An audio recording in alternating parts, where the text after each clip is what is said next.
Okay, so we've got another job to do on the Astra. My least favourite work, but there you go. It's my day-to-day car and I need it to work. Unfortunately today I've got to do the radiator, which is not going to be fun. So when I'm recording things it generally makes the job twice as long, so this is going to be a bit of a quick recording and I'll probably end up narrating it at the end.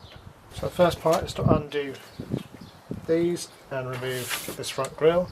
Then I'm going to have to undo this section here. Once you've undone these screws, you should just be able to lift this up. It's actually into the bumper here. It's a bit fiddly. Try not to break it. Mine's already broken that end where I hit a deer. So I don't wish to damage it anymore. There we go. So it's all those fasteners down there, or push fittings that go in these slots down there. So I've undone 5 of these, but there was another one hidden behind the filler neck of the washer bottom. So I'm just going to have to slacken that off, remove that. The other thing you're going to have to remove is the bonnet release cable. So make sure you note what position that is in, otherwise you may struggle to get the bonnet open again. Okay, so that's all those undone. I managed to get a spanner down there. I'm not sure if you actually have to take the bonnet release cable off. I have. The last thing before you can actually remove this inlet trumpet is just these fasteners here. Well, not fasteners, they're just slots, so you just have to be careful. But when you lift it up, lift up this end first, just slide it along so they pop out. It should release that. Something else stuck this end. Cable for an alarm sensor or something on a bonnet release. So I'll just leave that there at the moment. Should give us access. Once you've removed this front cover, just unhook the cable from the back of the spring and then just undo this connector here, and then you can remove that totally. So I'm now going to get rid of this inlet trumpet, which means I just undo that and then slide that along. It should pull out the flexi back here. So I've just released this clip from the underside there just to give me a bit more room. That bit's now off. It came off with this little elbow, just aligns with that slot there. Next job for me is to remove the intercooler, because that's obviously going to have to come out. So undo the pipes and undo the clips and hold it to the radiator. Okay, so I've removed 2 pipes. Worryingly, one of them's got quite a lot of oil in it.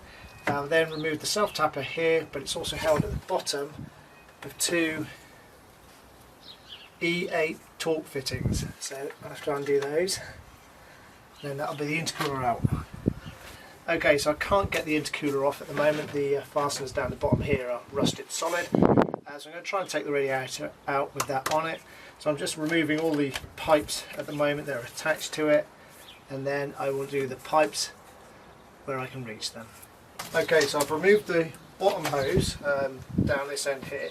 It's also worth pointing out that the drain valve is also down here if you want to release the fluid in a controlled manner, unlike me. There's also a pipe at the top corner here. I've undone that, and there was this pipe here that was just clipped behind the radiator fan, electric fan here. So I've just pulled that out of the way and tucked it back there. Okay, more and more of the car is coming to bits. I couldn't get that lower fastenings down there, or the top one, so the intercooler really needs to come out. Now to get to that fastener down there, I've had to take the grill out. That just pushes back, it's clipped in, pushes back, and then you should be able to slot it out. Obviously take the temperature sensor off, which would have been in that hole. Now, hopefully, yes, I can get to the intercooler. Okay, intercooler is out. Didn't have much luck. The fastener there sheared off, so I really did have to put a lot of force in that. So hopefully that's the last big bit to come out before the radiator. Okay, so the next job for me is to try and get the electric fan off. I can see at the bottom it's actually loose, so I'm guessing it's just this fixing here and another one there, and hopefully it will pull up, but I'll give it a go. So the electric fan is free, but there is actually a clip on the bottom which locates to a pipe down here, so you just need to unclip that and get that pipe out. Nothing is being particularly easy. I'm going to be honest. That's that pipe free, which will break the clip. Hopefully, yes, that's going to come out. Obviously there's a cable connected to it somewhere. It does just slide out. Right, cable is on this bottom corner here. So let's get that off.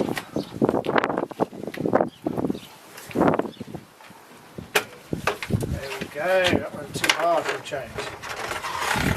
Right, there's more room now.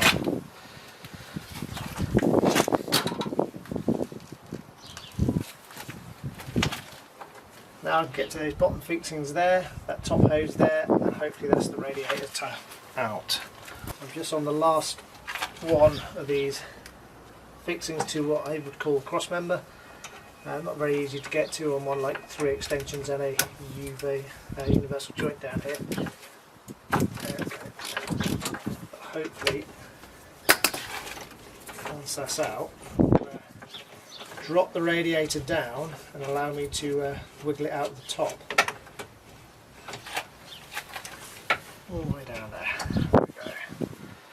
So now I've undone these brackets, all I'm doing, as you can see, is removing them. So just get your hands down there, lift the radiator slightly and then pull it off the bottom. Hopefully that's the radiator loose. Now I get to that top clamp and get it out. Hopefully this is now free. It also fell out underneath the car, so I could actually do it that way. In fact, that might be the easiest way. It goes down very nicely under there.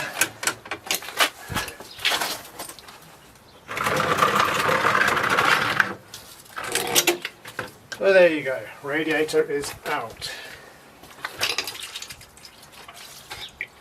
Okay, so I'm just looking at what I have to swap over here. There's obviously rubber bits that went on those 2 pins there, which I've now swapped over.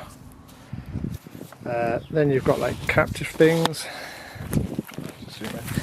Then you've got like these captive bits here, another one there, and another clip over there.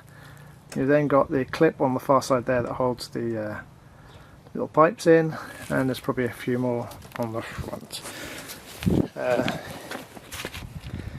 I think the damage you see on the bottom there was caused by me undoing the intercooler, and the actual damage to mine is in that corner there.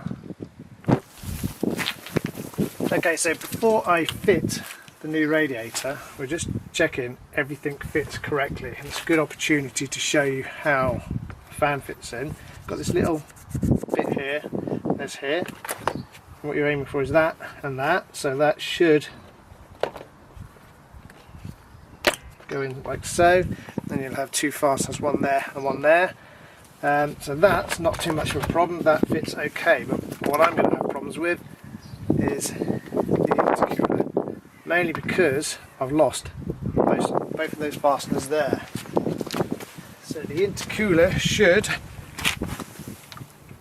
there have a fastener there and there, and then a screw at the top, which isn't going to be a problem, but I'm going to have to find something to substitute down the bottom there. I'm ready to put the new radiator back in. As you can see, I've put it on a piece of cardboard. I'm going to slide it under the car and then put it up from above. Okay, so this bit has been a bit awkward. Put the fan in place and wire it up, or plug the wire in. And get everything ready to put the lower mounts on near side. Slide the radiator in position and put the near side on fully. And the reason being, you cannot get to the bolts on that when the the fan is in place. So it's important you get this side, which is an extension all the way down there, in place before you put the electric fan on. Really awkward. It's taken me a few attempts to get it right. Now that the bolts are done up down there, I can actually slot the fan into place and bolt that back in, or screw it back in, which is the next job.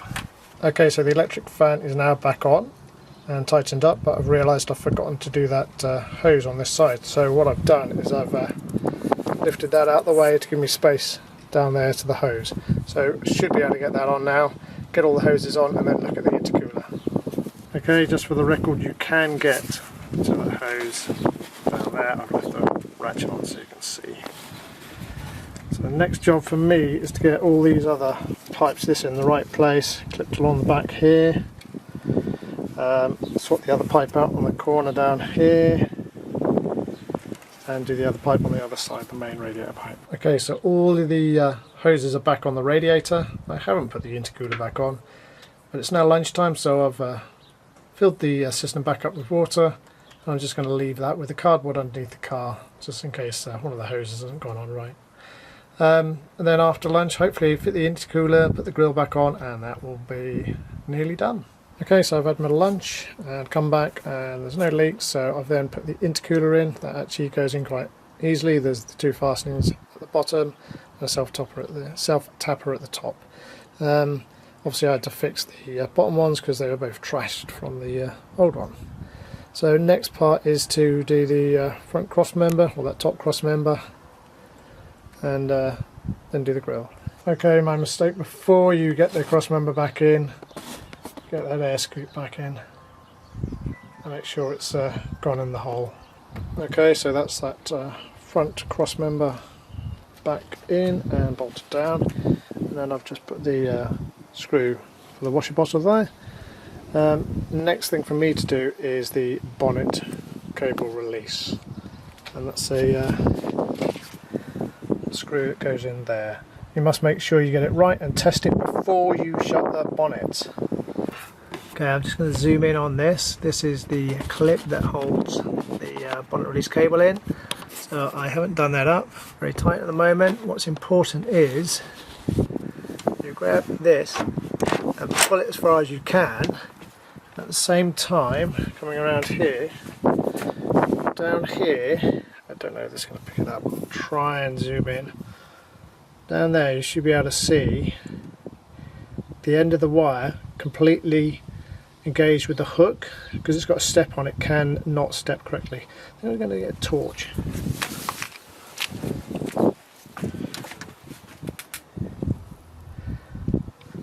Kind of see what I'm talking about there.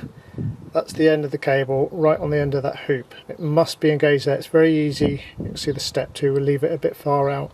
So pull it right up tight and then tighten the clamp. Okay, so I've tightened the clip on the back over there. But before you shut the bonnet, what you want to make sure, I'll zoom in, this piece of wire here needs to fully clear the hole when you pull the handle to release the bonnet. I'll just do that so you can see what I mean.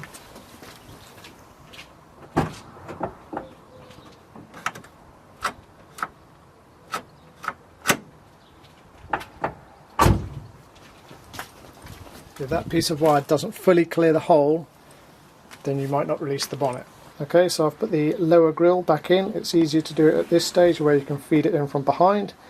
And now the next stage is to put the top grill in. Okay, so that is the car back together. I've just topped up the water, and I'll then put the cap back on and go for a drive. Anyway, I hope that has been useful to you guys. There's a lot of people seem to want to keep these cars going, and doing these jobs at home is a good way to save money and keep it going. So thanks for watching, and hopefully you will not be seeing many more of these videos.